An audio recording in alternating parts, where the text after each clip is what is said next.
Hey guys, today's question comes from Betsy from South Carolina. She asked this: there's a young lady in my church who asked me to mentor her over the next year.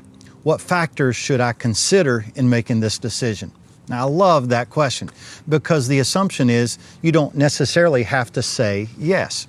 So today I want to give you 2 questions to ask yourself before committing to a long-term mentoring relationship. Now, before I dive into the 2 questions, I want to share this with you. I want to share with you sort of a shift in mindset about mentoring. I believe that mentoring is not a 2-way relationship, it's a 3-way relationship. Let me explain. One of the greatest mentoring relationships in all of history was the Apostle Paul's relationship with the young man Timothy. Paul became like a father to Timothy. In fact, in 2 Timothy chapter 1, Paul writes this. He says, Timothy, every time I think about you, I pray for you and I'm moved to tears because I love you so much. Well, that is an indication of a 3-way mentoring relationship. You see, when I'm mentoring someone, I want to talk to God about that individual. And I know God wants to talk to me about that individual because He's the one who knows their gifts a whole lot better than I do. You see, when we begin to see mentoring as a 3-way relationship, our mentoring relationships will have much more power. Now, let's get to the 2 questions. If you're considering mentoring someone over a long period of time, here's the 2 questions. Question number 1 is, do I have a high confidence in that individual? I think back when Jesus was beginning to call His disciples.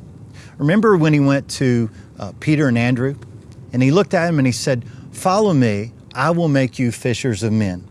Now, when Jesus said those words, He was inviting them into a long-term relationship. But He was also displaying a high sense of confidence in these men. He was saying, "Follow me, I will make you fishers of men." He saw them not just for what they were, but for what they could be. So, as you think about the individuals that you could potentially mentor, do you have a high confidence in that individual?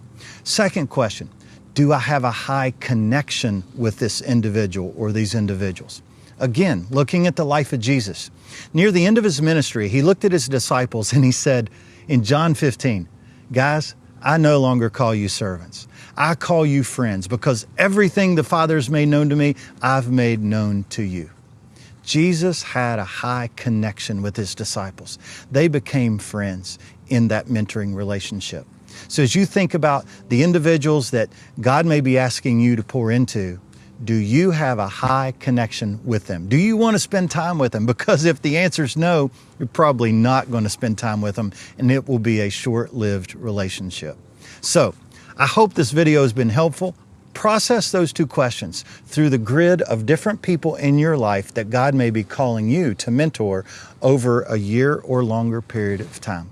I'd love to hear your comments. What are some of the factors that you think through as you consider long-term mentoring relationships? Put those in the comments below.